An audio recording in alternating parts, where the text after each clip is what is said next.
Hey everybody, this is chapter 3 of Animal Farm. In our last chapter, although old Major had died, kind of following in his last wishes, all the animals decided to officially rebel against Mr. Jones's farm, and they took it over. They also came up with 7 commandments, which they now live by, and we will talk obviously more about those commandments on the wall here. So let's get into chapter 3. How they toiled and sweated to get the hay in, but their efforts were rewarded, for the harvest was an even bigger success than they had hoped. Sometimes the work was hard, the implements that had been designed for human beings and not for animals, and it was a great drawback that no animal was able to use any tool that involved standing on its hind legs. But the pigs were so clever that they could think of a way around every difficulty. As for the horses, they knew every inch of that yard, and in fact they understood the business of mowing and raking far better than Mr. Jones and his men had ever done. The pigs did not actually work, but directed and supervised the others. With their superior knowledge, it was natural that they should assume leadership. Boxer and Clover would harness themselves to the cutter or the horse rake. No bits or reins were needed in these days, of course, and ramps steadily around and round the field, with a pig walking behind, calling out, "Gee up, comrade," or "Woo back, comrade," as the case might be.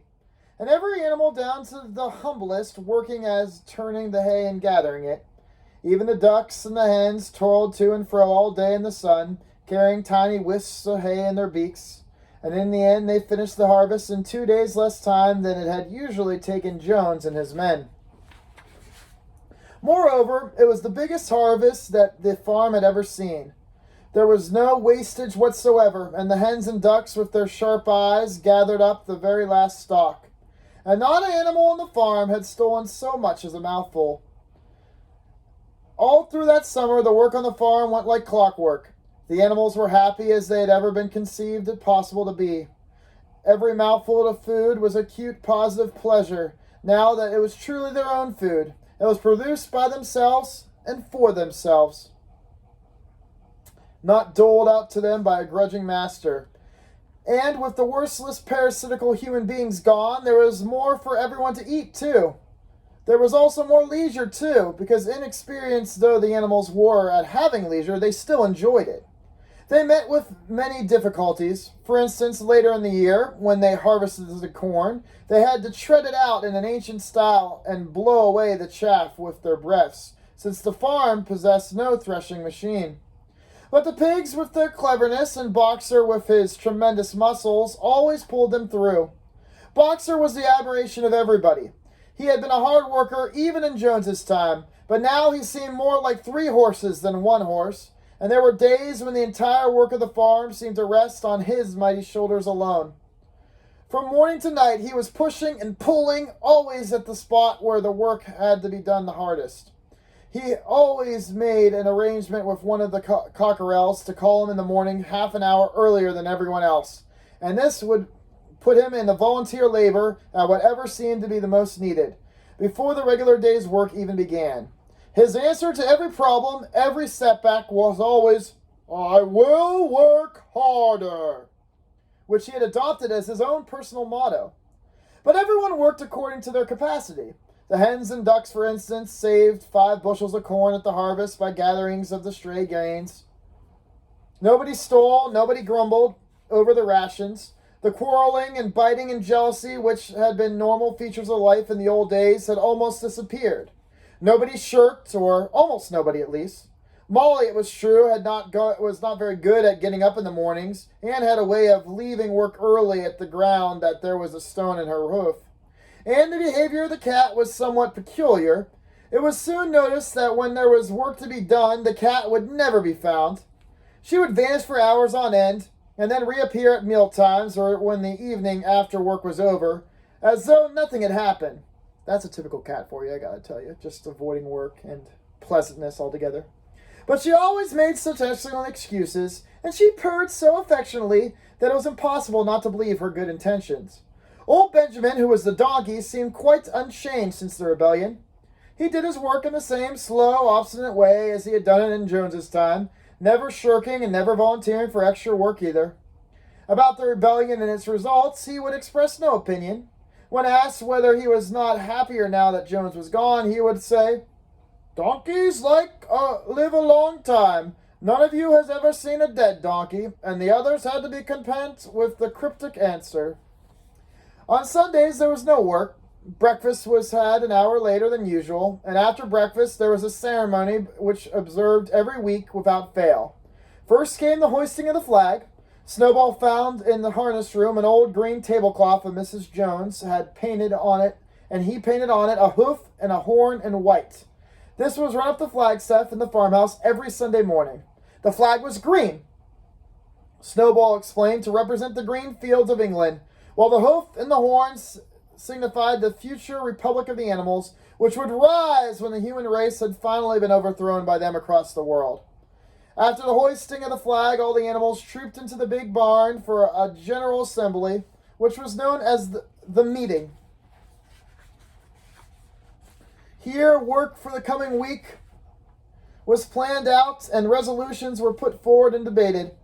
It was always the pigs who put forward the resolutions. The other animals understood how to vote, but could not think of any resolutions of their own. Snowball and Napoleon were by far the most active in the debates, but it was noticed that these two were never in agreement. Whatever suggestion either of them made, the other one would always be counted on to oppose it. Even when it was resolved, the thing no one could object to in itself, to set aside the small paddock behind the orchard as a home for the rest of the animals who were past work, there was a stormy debate over the correct retiring age of each class of animal. The meetings always ended, of course, with the singing of Beasts of Nations as well, and the afternoon was given up to recreation. The pigs had set aside the harness room as a headquarters for themselves. Here in the evenings they studied blacksmithing and carpenting and other necessary arts from books which they had brought out from the farmhouse. Snowball also busied himself with organizing the other animals on what he called the animal committees. He was indefatigable at this. He formed the egg production committee for the hens and the clean tails committee for the cows, the wild comrades re-education committee, the object of which was to tame the rats and rabbits, and the whiter wool movement for the sheep. The various others also committees he created, besides also instituting classes for reading and writing. On the whole, these projects were all a failure, though. They attempted to tame wild creatures, for instance, but all these things broke down almost immediately. They continued to behave very much as they did before. After all, they were animals. And when treated with generosity, they simply all just took advantage of it. The cat rejoined the re-education committee and was very active in it for, a couple of days. She was seen one day sitting on a roof and talking to some sparrows who were just out of her reach. She was telling them that all the animals were now comrades, and that any sparrow who would so choose to could come and perch on her paw, but the sparrows still kept their social distance. The reading and writing classes, however, were a great success. By autumn, almost every animal on the farm was literate to at least some degree. As far as the pigs, they could read and write almost perfectly now. The dogs learned to read fairly well, but they were not interested in reading anything except for the 7 Commandments. Muriel, the goat, could read somewhat better than the dogs, and sometimes he used to read to others in the evenings from scraps of newspapers that she found in the rubbish heap. Benjamin could read as well as any pig, but never exercised his faculty. So far as he knew, he said, there was nothing worth reading. Clover learned the whole alphabet, but could not put words together. Boxer was not be able to get beyond the letter D personally. He would be able to trace out the letters A, B, and C, and D in the dust in his gray hoof, and then he would stand staring at those letters with his ears back, sometimes shaking his forelook, trying with all his might to remember what came next, but he was never able to remember. On several occasions, indeed, he did learn E, F, G, H, but by the time he knew them, it always discovered very quickly that he then soon forgot them again. A, B, C, and D, that's all he needed. Finally, he decided to be content with those first 4 letters, and he used to write them out once or twice every day just to make sure they stayed fresh in his memory. Molly refused to learn any but the 6 letters which spelled out her own name. She would form these very neatly out on pieces of twig that would then decorate them with flowers or 2 and then walk around admiring them.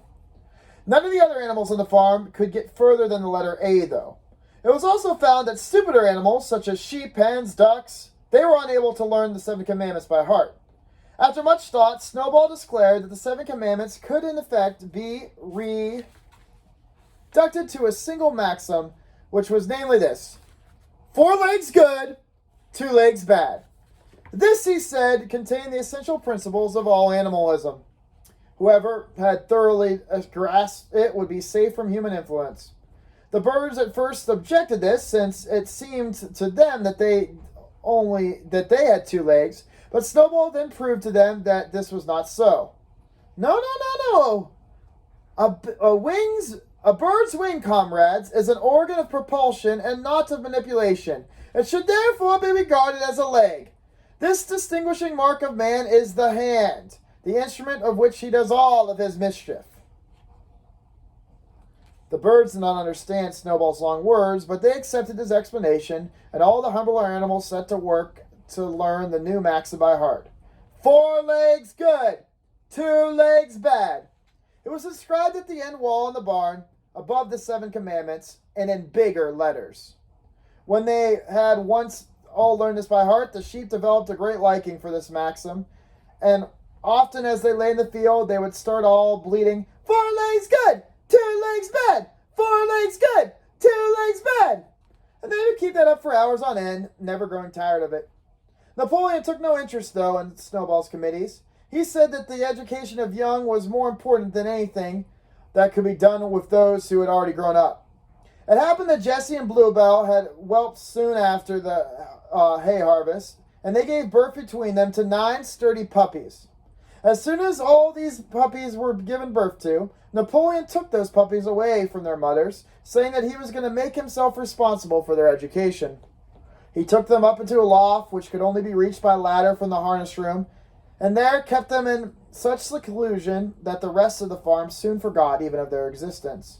The mystery of where the milk went was also soon cleared up. See, it was mixed in every single day into the pig's mash. The early apples were also now ripening, and the grass on the orchard was littered with windfalls. The animals had assumed, as a matter of course, that there would be a share out equality. Everything would be shared out equally. One day, however, the order went forth that on the windfalls were to be collected and brought to the harness room for the use of the pigs. At this, some of the other animals murmured, but it was no use. All the pigs were in full agreement on this, even Snowball and Napoleon. Squealer was sent to make the necessary explanations to the others. Comrades! You do not imagine, I hope, that we pigs are doing this in spirit of selfishness and privilege. Many of us actually dislike milk and apples. I dislike them myself. Our sole object in taking these things is to preserve our health. Milk and apples, this has been proved by science, comrades, contain substances absolutely necessary for the well-beings of pigs. We pigs are brain workers. The whole management and organization of this farm depends on us, so we need to be healthy. Day and night, we are watching over your welfare. It is for your sake that we drink the milk and eat these apples. Do you know what would happen if we, the pigs, failed in our duty? Jones would come back! Is that what you guys want? Yes, Jones would come back. Surely, comrades, cried Squealer, almost pleadingly, skipping from side to side and whisking his tail. Surely there's no one among you who wants Jones to be back, right? Now, if there was one thing that the animals were completely certain of, it was that they did not want Jones to be back. When it was put to them in this light, they did not have anything more to say. The importance of keeping the pigs in good health was all too obvious. So it was agreed upon without further argument that the milk and the windfall apples, and soon the main crops of apples when they ripened, should all be reserved for pigs alone. Folks, I started to say this the other day, and I want to reiterate this now, especially if you haven't stumbled upon my PowerPoint yet. Communism works great in theory. The idea is everybody's equal. Here are the problems with communism. One problem, as I mentioned the other day in my thing, is the idea that all of them get to share the food equally. The problem and the reason why this doesn't always work is there's always that thing. The problem is even if somebody works 4 hours or somebody works 8 hours, technically they would still get equal share of the food. It doesn't matter if one person works harder than another. In our society, for humans, if one person is a doctor and another person works at a gas station, they should get equal pay according to communism.